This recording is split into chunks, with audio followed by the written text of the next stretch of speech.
¿qué tal? Esto es Ibuku Video Podcast. Yo soy Luis Crow. El día de hoy tenemos una invitada muy especial, una autora mexicana, psicóloga.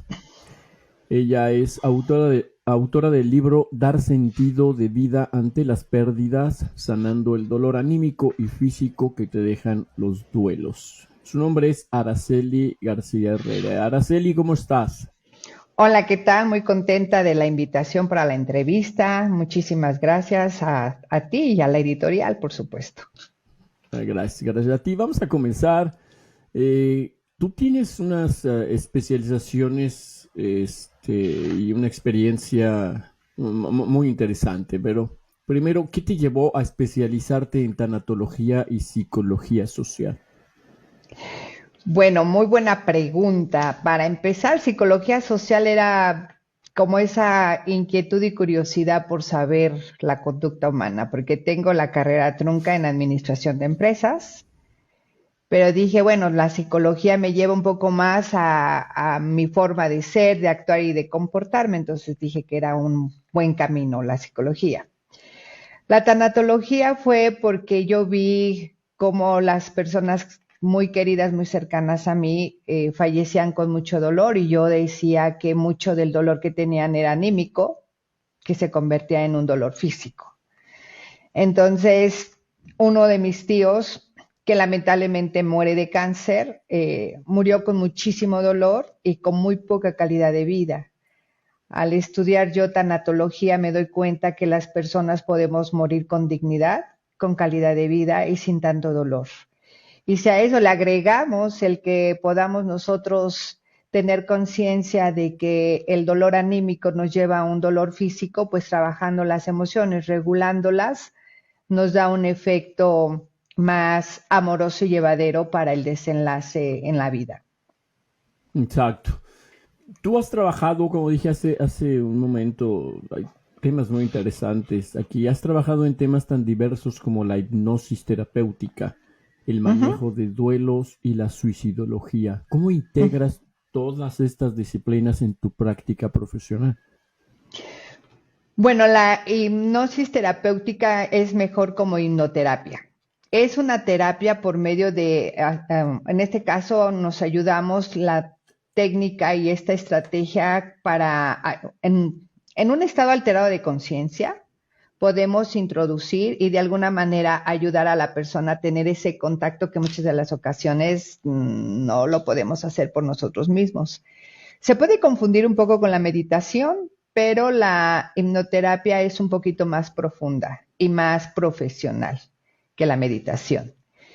Y juntarla con la psicología, que tiene que ver más que otra cosa con las emociones, y con la tanatología, que es darle un significado diferente a las pérdidas, pues yo creo que eso me ayudó hasta la fecha a que de alguna u otra forma pudiera yo hasta este momento tener como un punto de apoyo para poder de alguna forma ayudar a las personas justo a conocerse, porque quiero comentarte un punto bien interesante, no nos conocemos.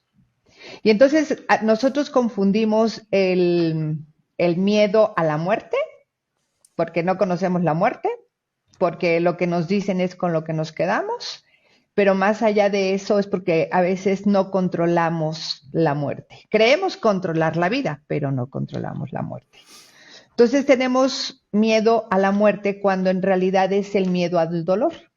Cuando nosotros ya tenemos una base de autoconocimiento, entonces ya los conceptos cambian. Como por ejemplo, nosotros somos muy dados a ser culpígenos. Entonces aquí en realidad no es que tengamos culpa de enfermarnos, porque muchas de las ocasiones cuando te dan un diagnóstico, lo primero que te viene es la culpa, porque dices, híjole, ¿cómo me equivoqué? ¿Por qué me enfermé? ¿Qué hice mal?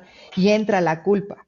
Adicional a esto, a veces los médicos tienen unos toques bien finitos para meternos en la culpa de, es que por qué no hizo estudios preventivos, porque hasta ahorita que ya la situación está muy grave, etcétera, etcétera, ¿no? Cuando en realidad muchas de las ocasiones hay personas, y me consta, que son previsoras y de repente resulta ser que el tumor se escondió durante un año. Uh-huh. Y le hacían estudios y el tumor no daba señales de vida porque no había ni dolor ni nada por el estilo. Y justamente cuando ya empieza el dolor anímico, que empieza a desatar toda la situación, resulta ser que ya el tumor tenía un año. Cuando llegan con sus estudios, oye, pero pues aquí dice que cada medio año yo estaba bien, ¿qué pasó? Pues, ¿qué pasó? Que pues de alguna u otra manera el concepto que nosotros tenemos de la prevención, el concepto que tenemos de salud y el concepto que tenemos de enfermedad, eso nos ha afectado mucho, ¿no? No es lo mismo que tú digas, tengo una enfermedad de, a que tú digas, pues el diagnóstico es, por ejemplo, la diabetes, pero no te comportes como diabético. Ahí son dos cosas muy diferentes, porque tú puedes tener un diagnóstico, pero ¿qué te da el derecho de comportarte como un diabético? Entonces, desde que ya te dan el diagnóstico, hay una parte de ti que estás entrenando a tu cerebro a tener todos los síntomas de la diabetes. Uh-huh. Me tocó el caso de un jovencito de 30 a 31 años aproximadamente, que llega conmigo porque le diagnosticaron diabetes. Pero lamentablemente él no iba con el diagnóstico, él iba que soy diabético. Entonces tenía problemas de disfunción eréctil, no dormía, todo el tiempo estaba mareado, estaba cansado, porque en realidad lo que él traía muchísimo era un agotamiento emocional por estar con el chaca-chaca en la mente, ¿no? Yo le llamo rumiar, así como las vacas que están rumiando, pero no lo pasan, así nosotros estamos pensando, sintiendo, pero no lo aterrizamos como tal. Si tú no aterrizas lo que ya escuchaste, de lo que estás pensando y de lo que estás sintiendo, el resultado va a ser sí o sí una actitud negativa. Y lamentablemente yo lo manifiesto en el sentido, imaginémonos soldaditos buenos y soldaditos malos. Los soldaditos malos son todos los pensamientos negativos que te estás duro y dale, duro y dale. Por ejemplo, la ansiedad. La ansiedad es alimentada por los soldaditos malos. ¿Por qué? Porque al final del día estás futurici en negativo hasta que de alguna u otra manera el miedo es tan grande que ya no lo controlas y ese miedo termina por controlarte a ti. Entonces, de ahí ya viene el síntoma de situaciones corporales que te están trayendo la ansiedad por estar futurice negativo. Todavía no llega febrero y ya estoy preocupada, ¿qué tal si no me alcanza para la renta de febrero? Uh-huh. Cuando estamos iniciando y arrancando con enero, ¿no? Exacto. Araceli, tu trayectoria incluye un impresionante número de congresos, conferencias, diplomados. ¿Hay alguna experiencia específica que marcó tu camino como psicóloga, tanatóloga? Fíjate que sí, una muy fuerte que cuando me la preguntan, ya me la han preguntado, siempre me remonto a ese congreso en especial. A mí me invitan a dar una ponencia precisamente de las pérdidas en tanatología, ¿no? Cómo resignificar la pérdida. Hay un lugar aquí en México que es el Teatro Ciudadela, y pues una de las mamás, bueno, había personal médico de enfermería y una que otra persona que se acercó precisamente al congreso porque le llamó la atención el título. Y entonces se acerca conmigo al final de la ponencia y me dice, ¿y cómo resignifico la pérdida de mi hijo? Porque yo comentaba en la ponencia que toda pérdida trae una ganancia, atrás de toda pérdida hay ganancias, y decía ella, ¿cómo le hago? Entonces, eso me marcó mucho porque de alguna u otra forma el que tú pierdas a un hijo es lo más terrible que te puede pasar en tu vida. O sea, no hay forma de que tú digas, bueno, es que ya estoy viuda. Y en la actualidad estar viuda es como que te da la ventanita que rehagas tu vida, ¿no?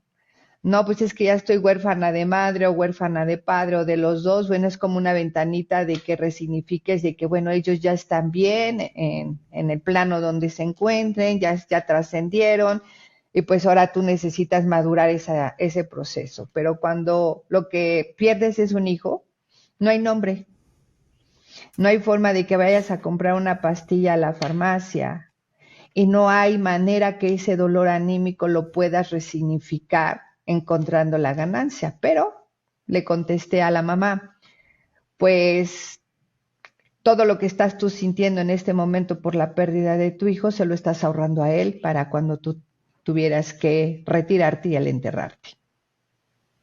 Uh-huh.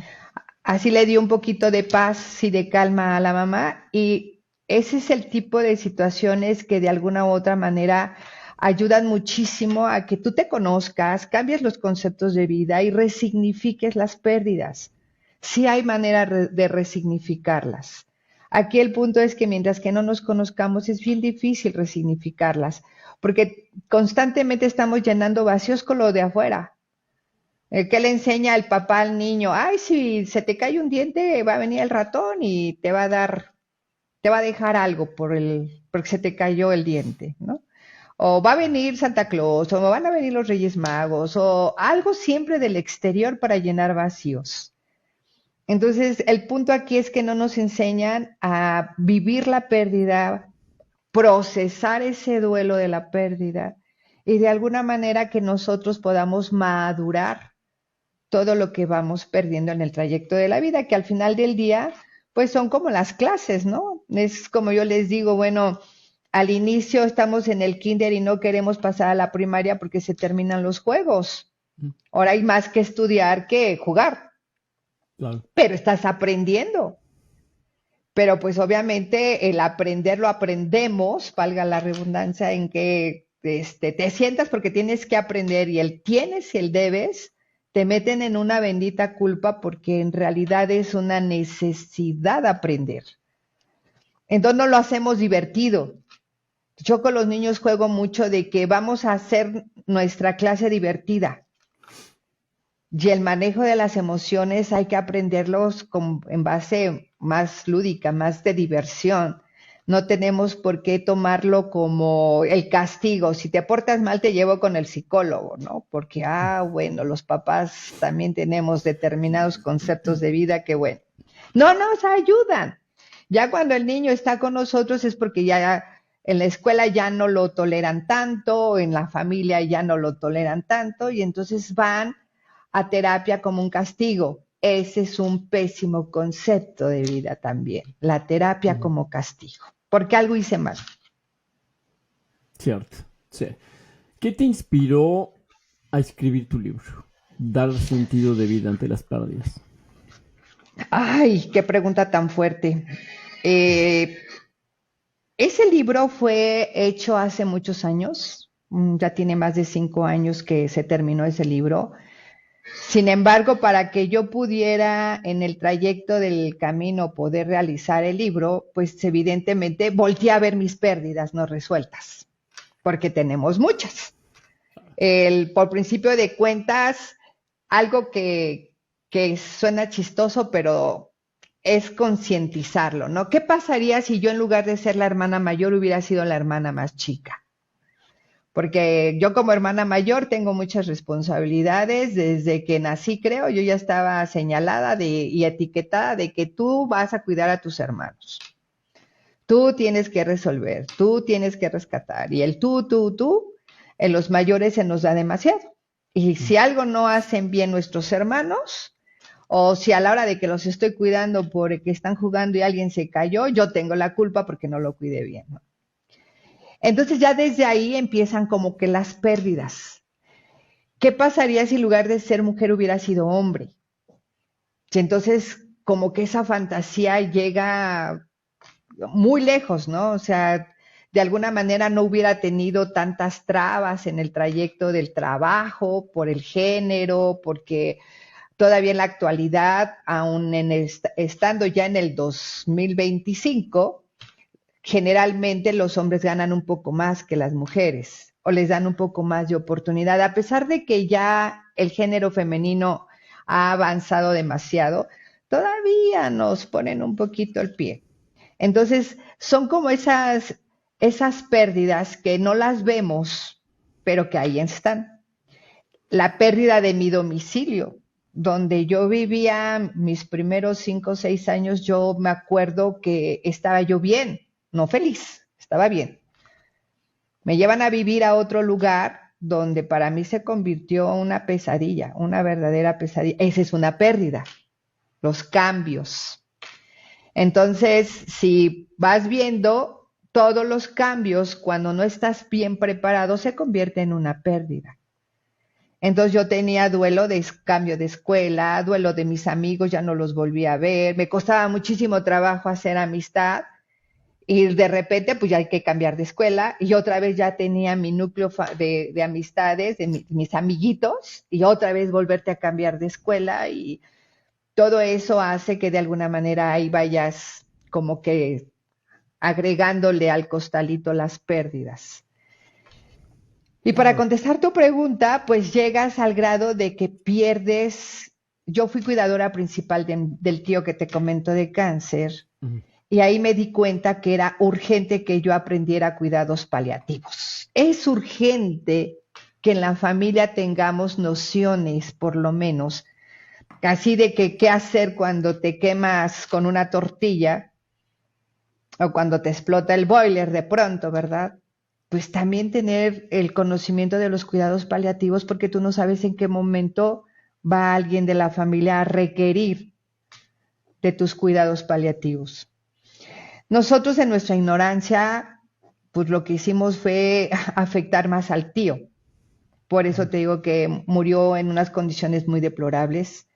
Tan solo el hecho de que él ya no podía tolerar la pasta de dientes, el hecho de que todo el tiempo acostado no nos dábamos cuenta que se estaba enllagando, cosas así por el estilo. De esto que te estoy platicando tiene, no sé, vamos a ponerle unos 25, 30 años aproximadamente.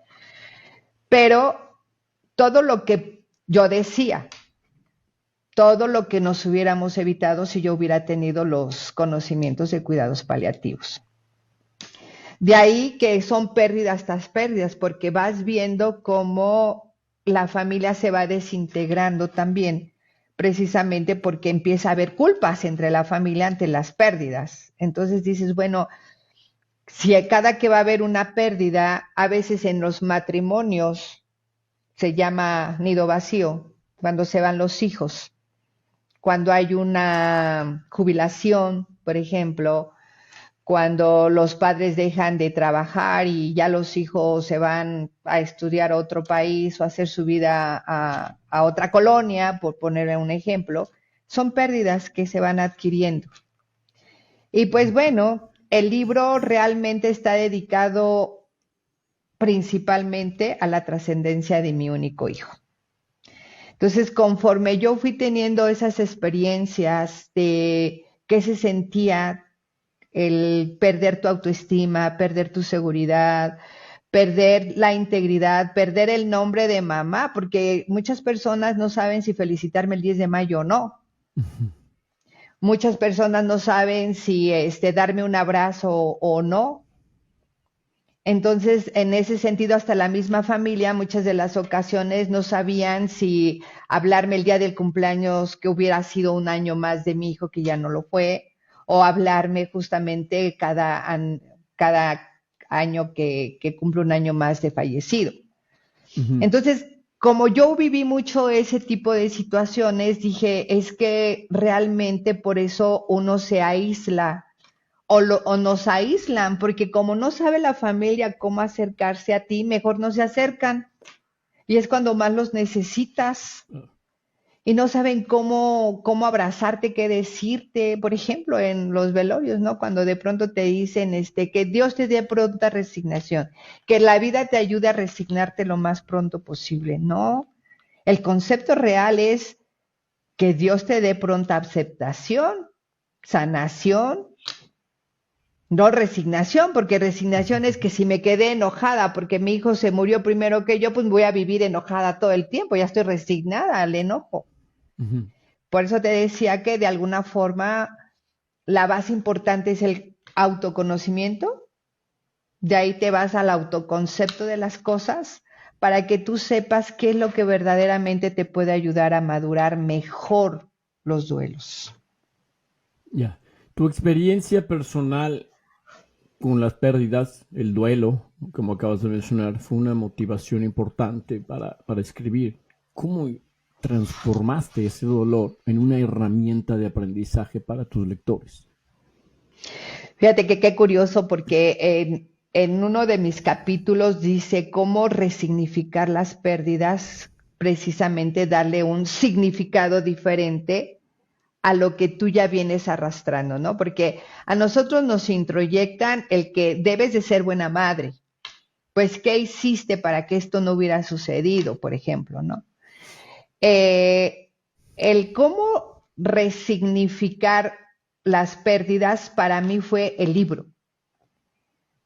Yo venía así tratando de procesar mi duelo, pero el libro me ayudó muchísimo, porque ahí plasmé todo el dolor, pero también la forma de curación, de sanación, de liberación ante el dolor.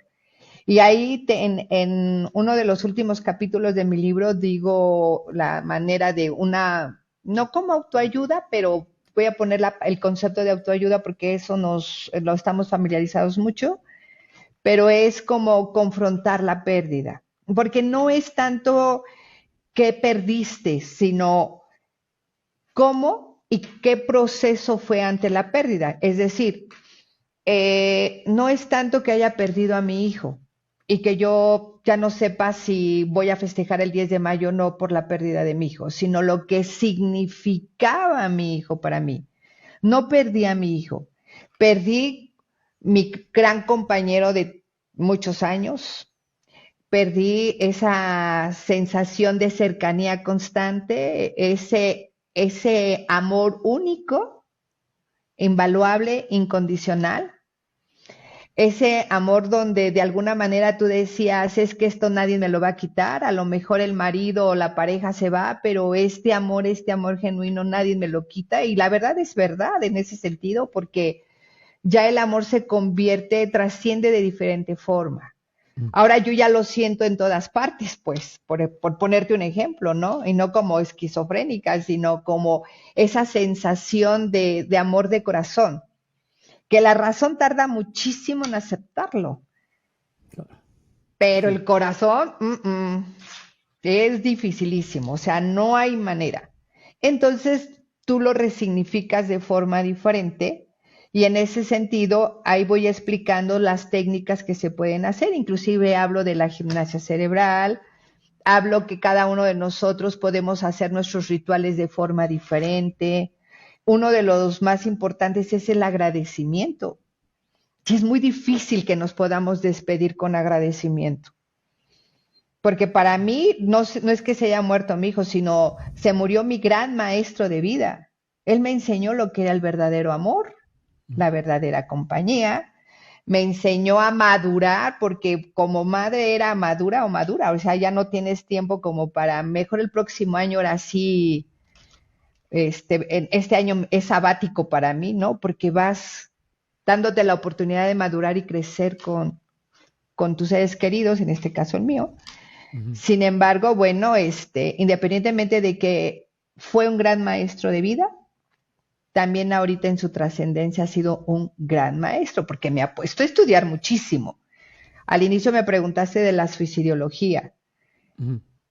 A raíz de la pandemia, yo sigo estudiando y tuve que estudiar la suicidología también. ¿Por qué? Porque de alguna manera, cuando nosotros tenemos muchas pérdidas ahí atoradas, ya no le damos sentido a la vida. Y si tú ya no tienes sentido a la vida, ¿qué es la respuesta? Pues ya no tienes ganas de vivir, ¿no? Claro, claro. Entonces, eso también lo estudié inspirada también en mi hijo. Ya. Entonces, no porque él lo haya hecho, vamos, sino porque de alguna manera eran muchos jóvenes los que ya estaban en esa mentalidad del suicidio. Y mi hijo murió muy joven. Entonces, no, pues es como tú darte a la tarea de que esto no termina hasta que terminas. Sigo estudiando y seguiré estudiando. Claro. En el libro tú exploras los diferentes tipos de pérdidas que hay, ¿no? Y cómo enfrentar esas pérdidas. ¿Podrías compartirnos un adelanto sobre las estrategias de afrontamiento que tú presentas? Pues, por ejemplo, te comentaba las pérdidas de cambio de escuela Ujú. que te ocasionan muchísimos trastornos. Y si te das cuenta, en nuestro entorno, cuando ya se gradúan de la primaria a la secundaria, secundaria a la prepa, prepa a la universidad y demás, siempre se ven, quieren ver el resultado más no el proceso, y el proceso lo sufren en lugar de estar esperando nada más el resultado, ya un documento, porque cuando ya lo tienen ya no saben qué hacer con el documento. Entonces, el afrontamiento es justamente los cambios, por ejemplo. Ahí en esas pérdidas es más bien simbólicamente todos los cambios que se van haciendo en el trayecto de tu vida. La gran mayoría de los jóvenes con los que yo platico, con los que yo trato, sus grandes miedos son los cambios. Ese es el punto principal. Entonces, ¿cómo vamos a afrontarlo? No te veas con el documento, sino cómo disfrutarías ese proceso para llegar al documento, por ejemplo. Esa es una forma de afrontarlo. ¿Y a qué le tienes miedo? Porque algo bien curioso con los de la secundaria, se empiezan a poner demasiado irritables. Sí, es sentido hormonal, pero también el otro es, tienen que dejar ya la parte infantil sí o sí. Ya Lupita, aunque no le gusten, ya en primero de secundaria ya no es Lupita, ya es la número 15 o es García, pero ya no, o Guadalupe, si bien le va, pero ya no es Lupita. Entonces, imagínate la transición, eso es una pérdida que de alguna manera la mejor forma de confrontarlo es disfrutándolo, no padeciéndolo. Y en ese disfrute, de alguna forma, haces que el proceso sea mucho más rápido. Si no, de lo contrario, hay apegos. Ujú. Entre más están con su parte irritable, que nadie los soporta, que nadie los escucha, como dicen los jóvenes, pues no es otra cosa más una acumulación de miedos y miedos y miedos, porque ya no es 5 materias, ahora ya van a ser 15 materias. Entonces, eso hace que de alguna manera los padres bien lindamente decimos, ya no estás chiquito, ya tienes más responsabilidades, y la palabra responsabilidad también nos da miedo. Y esa Sí. también es una pérdida, porque cuando somos pequeños todo nos lo quiere hacer mamá y papá.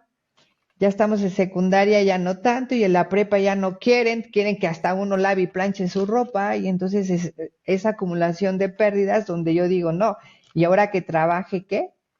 Y fíjate que ahorita que me preguntas eso, te voy a compartir un afrontamiento de una chica que ella estudió contabilidad, y estudia contabilidad precisamente porque su papá ya tenía lugar a donde ella fuera a trabajar. Ya todo le tenía resuelto a Lupita.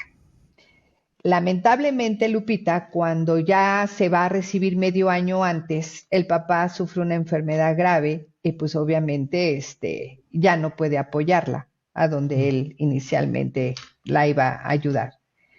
Se queda sin la ilusión de que ya tenía el caminito directo para el trabajo, ya no había forma.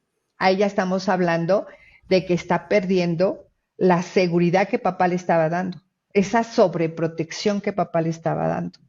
Todo lo estaba perdiendo Lupita.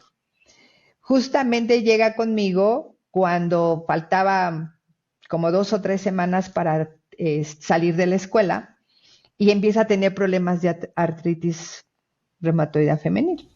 Y de alguna manera, ¿cómo te lo explicaré?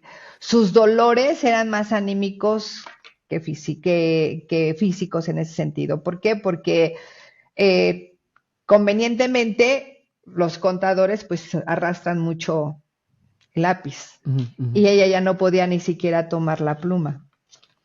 Entonces el dolor anímico hizo que ella ya no pudiera ni siquiera tomar una pluma. Entonces yo le dije, vamos a resignificar la pérdida.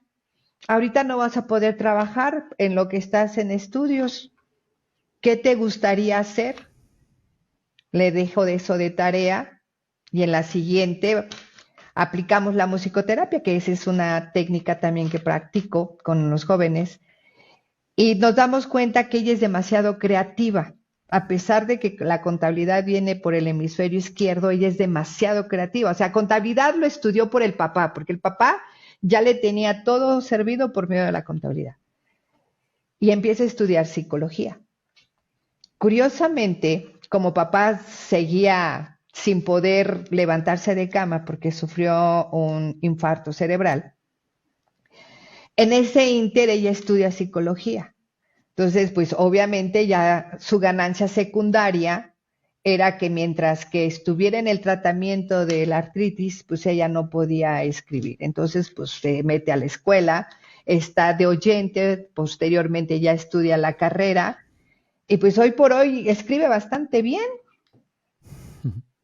Entonces, ¿qué hizo? Pues hubo un afrontamiento precisamente a lo que ella siempre había querido, pero con tal de darle el gusto al papá y con tal de ser la Lupita de papá toda la vida, pues ella no maduró, tuvo que madurar a partir de que papá estuvo postrado en cama. Claro, eso pasa mucho, Y ¿no? Uno se muchísimo. sacrifica a sí mismo por complacer a los demás. Sí, fíjate que el bienestar que tú recibes del exterior, porque mi bienestar, por ponerte un ejemplo, puede ser mis lentes. Mm. Cuando ya tienes la vista cansada, pues hay que ponértelos para leer y ese es un bienestar. Pero el estar bien depende de ti. Nadie puede hacer nada por ti para que tú estés bien.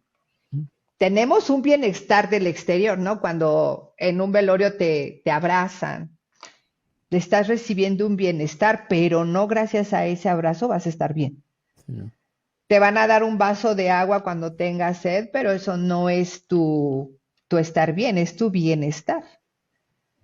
Y eso lo aprendemos mucho, que a partir de que yo vea bien a mi mamá, yo voy a estar bien. Si mis hermanos están bien, yo voy a estar bien. Si mis hijos están bien, yo voy a estar bien. Y aquí se trata de que seamos egoístas y que digamos en un momento determinado, yo voy a estar bien, primero yo, después yo y al último yo. No, sino cuando yo estoy bien, yo puedo compartir. De lo contrario, es difícil hasta recibir, porque nuestros conceptos son tan diferentes que nunca nada va a ser suficiente lo que yo reciba. Claro. Araceli, ¿qué te gustaría que los lectores se llevaran al terminar tu libro? Pues pudiera decir que varias cosas, pero yo creo que las más importantes yo las resumiría en 5. Una de ellas es darse la oportunidad de darse cuenta cuántas pérdidas han dejado en el trayecto de su vida. Y que eso nos lleva al final del camino a tener apegos. Entre más estemos acumulando pérdidas, más apegos vamos a tener. Cuando nosotros aprendemos a soltar, ya las pérdidas solamente se vuelven pruebas de vida. Y yo a veces les digo, pues hay que evitar recursar la materia. Es como cuando vamos a la Exacto. escuela y no aprendí álgebra o no aprendí cálculo mercantil integral, pues hay que volver a recursarlo y volverlo a recursar. Y hay muchos que nos la pasamos toda una vida recurso y recurso en la materia y mejor ni nos recibimos porque no la pasamos. Es lo mismo con la parte que necesitamos ir aprendiendo en el trayecto de nuestra vida. Esa sería. La otra sería darse la oportunidad de que justamente en la lectura del libro se vayan dando cuenta que como son diferentes edades, vemos la muerte de diferente forma. Tenemos la mala costumbre de querer que los niños vean la muerte como los vemos los adultos. Y aquí te voy a hacer un paréntesis con la pregunta que me acabas de hacer. En alguna ocasión yo atendí, vamos a ponerle el nombre a Pepito. Pepito estaba por morir, tenía leucemia. Y entonces Pepito tenía mucho miedo de morirse porque sabía que si se moría iba a ir con el abuelo. Cuando él estaba bien y el abuelo estaba en vida, cada ratito mamá le decía, si te portas mal te voy a llevar con el abuelo. Entonces muere el abuelo. Y para empezar, el abuelo, cuando muere, la mamá se le ocurre decir que se quedó dormido. Entonces él empieza a tener esa sensación incómoda de cada que lo llevaban a dormir, pues no quería dormirse porque qué tal si también le pasaba lo mismo. Ya posteriormente, cuando ya su enfermedad avanzó muchísimo, pues obviamente entro para platicar con él como tanatóloga y me dice que él tiene mucho miedo de morirse, que él no quiere morirse, porque lo que no quiere es irse con el abuelo, porque sabe que el abuelo va a estar ahí también. Entonces, pues ahí tú te apoyas muchísimo con tu código de creencias, ¿no? Le pregunté si creía en Dios o si creía, porque pues hay muchas personas que en lugar de creer en Dios, creen en alguna deidad o en los astros, la luna, las estrellas, lo que sea. Y no es que esté mal, cada código de creencias está respetable, pero a veces nos necesitamos afianzar de algo. Y entonces el niño decía que con Dios le dije, oye, ¿y si mejor pensamos que Diosito está esperándote? Porque Dios espera a los niños, no manda a los angelitos por los niños. Y esto fue apoyado por sus creencias del niño, ¿no? Mediante las creencias del niño tú te apoyas para poder ayudarlos. Por ahí dicen algunos autores al bien morir. Entonces, en ese sentido, este libro explica justamente cómo los niños ven la muerte, cómo los adolescentes ven la muerte, inclusive su propia muerte, cómo los adultos ven la muerte, incluso su propia muerte. No sé si algún día te ha pasado, pero cuando algún familiar se va, te mete una autorreflexión impresionante de tu vida. Sí, claro. Eso también habla el libro. Yeah. Entonces, por eso te decía, puedo decirte muchas formas de convencerte de leerle el libro, sin embargo, más bien es una invitación a que se den la oportunidad. También en el libro es como ayudarles a resignificar las pérdidas para el proceso menos doloroso ante lo perdido. Y el quinto número que te puedo decir el por qué sí es importante, porque ahí hay muchas técnicas y estrategias para que de alguna manera no se queden en el dolor anímico que en algún momento se va a convertir en un dolor físico. Entonces es como ahorrarles el dolor. Al inicio te dije, la calidad de vida. Nosotros nos merecemos calidad de vida. Y en mi libro hablo de la calidad de vida. Ya. Tú describiste, describiste hace un momento al duelo como un gran maestro. ¿Qué crees que es lo más importante que las personas pueden aprender de sus pérdidas? Primero que nada, vivir. Porque la verdad del caso es que a veces no sabemos vivir. Vivimos la vida del otro. Vivimos para el otro. Y vivimos porque, bueno, el sol sale y el sol se oculta. Y la verdad es que los duelos nos enseñan a vivir. Cuando tú estás ante la persona que ya la estamos despidiendo, porque ese es otro punto también fuerte, el que no sabemos despedirnos de nuestros seres queridos.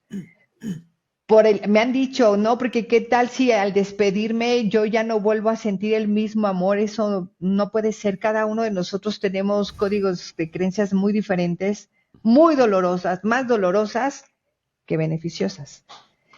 Y también tiene muchísimo que ver no nada más el código de creencias, sino el entorno en el que vivas. Porque a pesar de que vivimos en el mismo país, tenemos creencias diferentes y la forma en la que vivimos en nuestro alrededor también puede ser diferente, ¿no? Y yo creo que la pandemia nos vino a traer como enseñanza justamente eso. ¿Qué tanto hemos vivido o qué tanto no sabemos vivir? Yo te puedo asegurar que la gran mayoría de los que llegaron conmigo con situaciones de COVID, virtual, no es que fueran al consultorio, virtual, yo veía el pánico en sus ojos. el miedo, no la enfermedad como tal. Porque bueno, el COVID fue un gran maestro de nosotros de mostrarnos nuestras debilidades, porque debilidades teníamos muchas, y entre ellos el miedo. El que venga un COVID a enseñarnos que tenemos muchos miedos, bueno, era imposible, ¿no?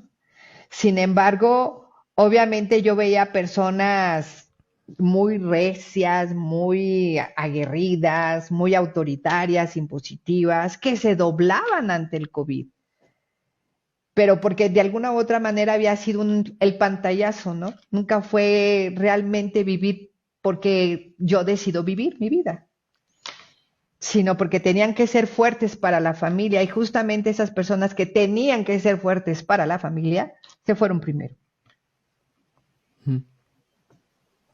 Araceli, vivimos en una sociedad, perdón, que a menudo evita hablar de la muerte y el duelo. Eso siempre ha pasado. ¿Cómo crees que esto afecta a las personas en el proceso de sanación? Mira, te lo voy a resumir en dos, en el A y en el B. Afecta en el proceso de sanación porque estamos a nivel inconsciente en la dinámica de no me merezco estar bien. Y en la segunda puede llegar a ser hasta una forma de una falsa lealtad hasta familiar. Y te lo pongo en un ejemplo. Llega conmigo una persona que durante muchos años se peleó con el papá. Justamente medio año antes de que el papá falleciera, ella empieza a verlo y estaba ya feliz con el papá. Pero pues la vida se lo presta nada más para que el papá se partiera. Entonces, un mes antes de que el papá falleciera, irónicamente, papá fuerte, impositivo, le diagnostican cáncer. Entonces, pues así como se lo diagnosticaron, el miedo se lo llevó rapidísimo.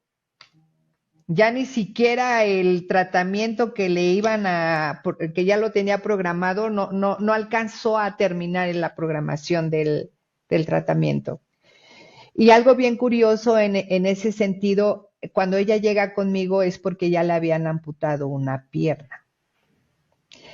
De cuando muere su papá, a los 3 meses le diagnostican un tumor en la pierna. Pero ella estaba todo el tiempo con la sensación culpígena de que si ella hubiera cuidado a su papá todos esos años que había dejado de verlo, y estaba duro y dale con que ella había sido parte de la responsabilidad, de la culpa, ella hablaba mucho de culpa. Sin embargo, en el falso código de lealtad familiar, ¿verdad? Empieza a tener enfermedad y se convierte en el tumor. Le amputan la pierna. Y yo le pregunté que cuándo se iba a perdonar, porque pues el cuerpo es tan sabio y tan leal que si dice no merezco estar bien, no merezco estar bien.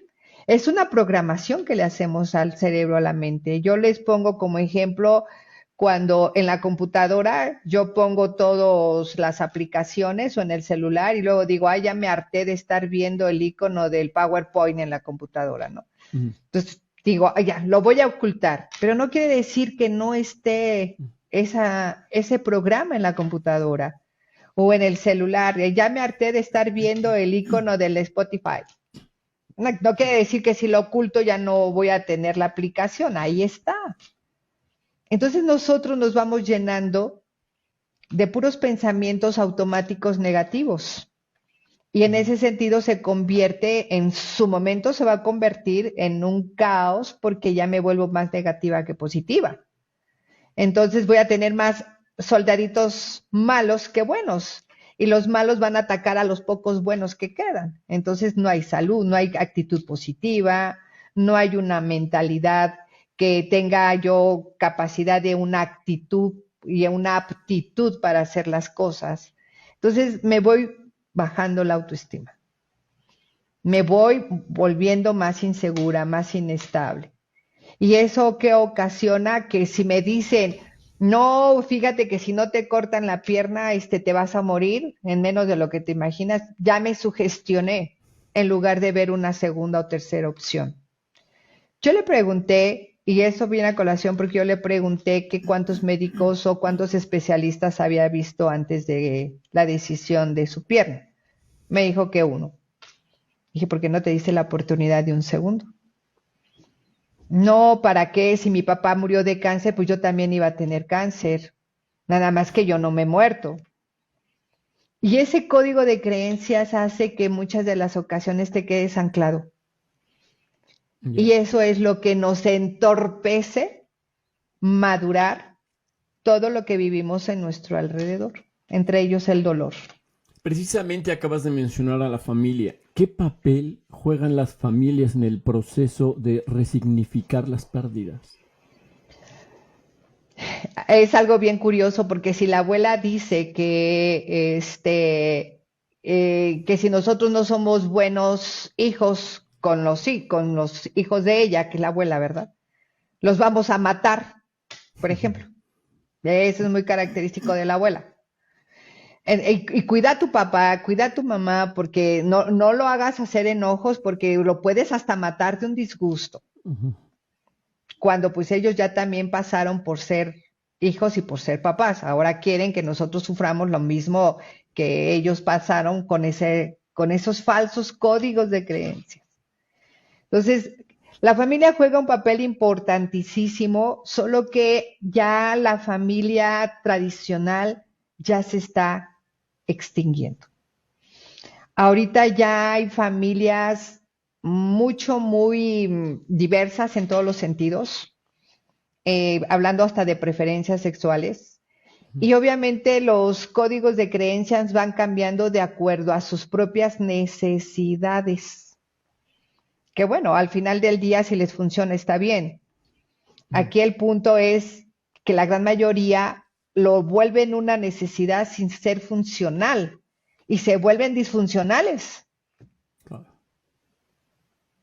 Pero sí, es un papel bien importante el que hace la familia, pero más importante es la decisión que yo tome ante Ujú. las creencias familiares.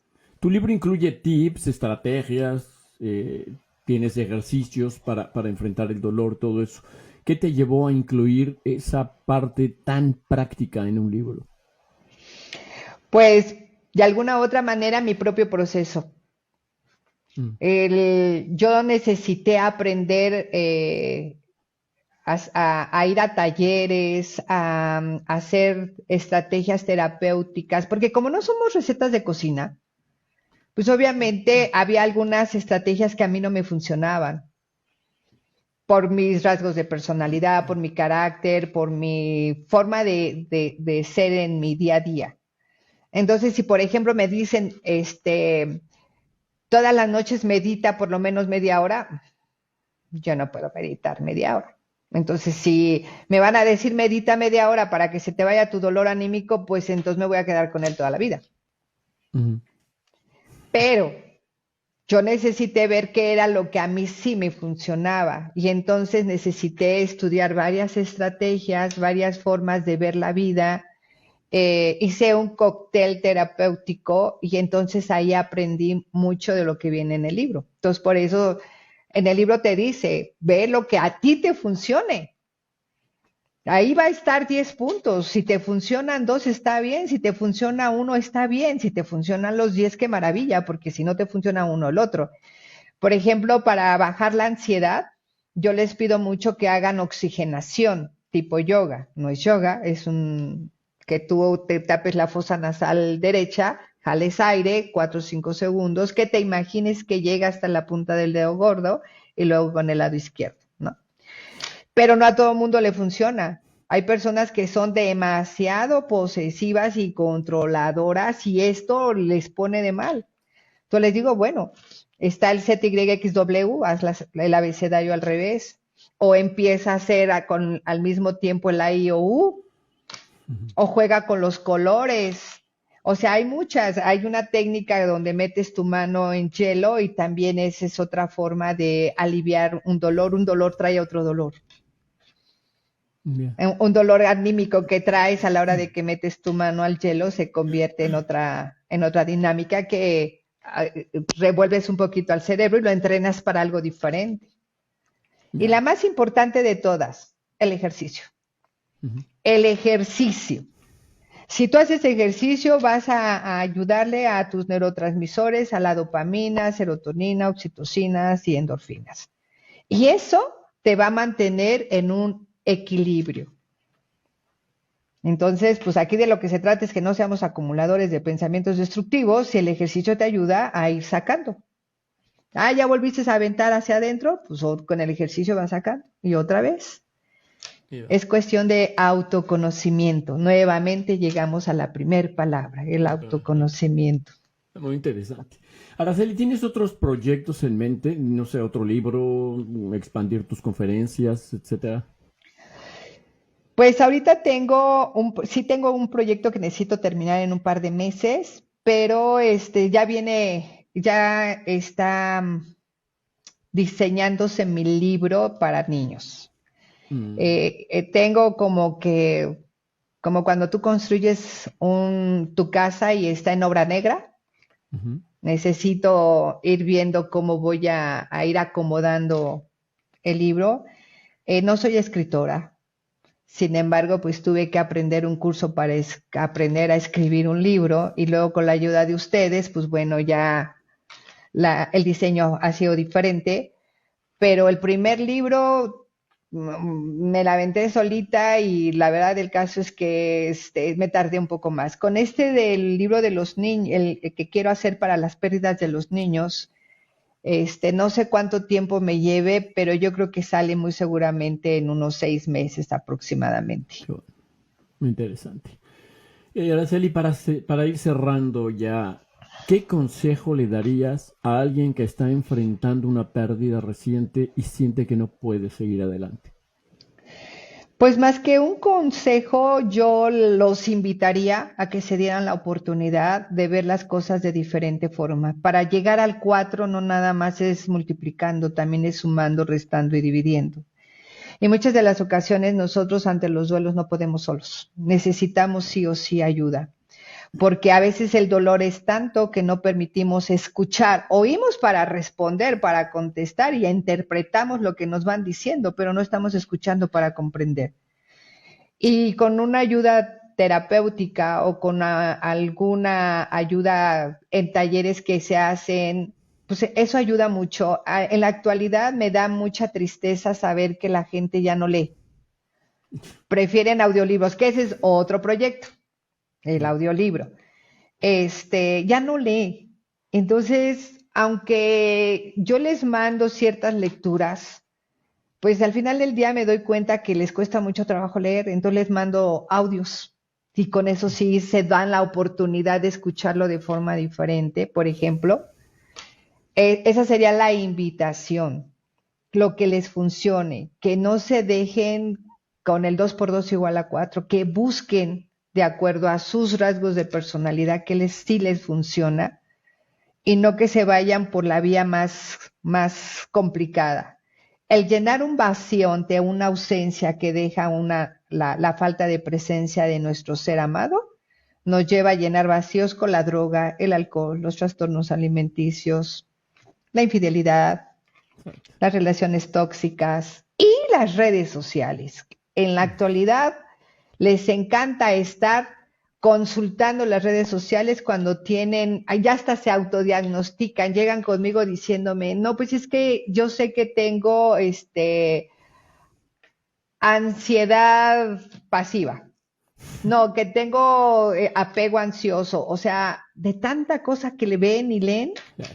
dices, Un bueno, montón. pues al final del día si eso les ayudó para estar aquí, está bien, pero imagínate los que se quedan con ese concepto y no es real. Exacto. Exacto. Eso es un gran problema. ¿Hay algo más que te gustaría compartir con nuestra audiencia sobre tu libro, sobre la importancia de enfrentar el duelo o algo con lo que quieras cerrar? Pues, primero que nada, el que de alguna u otra forma se den cuenta qué es hasta ahorita los duelos. No hay peor pérdida que perderse a uno mismo. ¿Y cuáles son los duelos que nos han tenido en pérdida de nosotros mismos? Regresando un poquito a mi ejemplo, ¿no? Si yo no me hubiera permitido seguir adelante en la vida, me hubiera perdido a raíz de la pérdida de mi hijo. Entonces no nada más soy mamá, también soy hija, soy hermana, soy tía, soy madrina, soy pareja.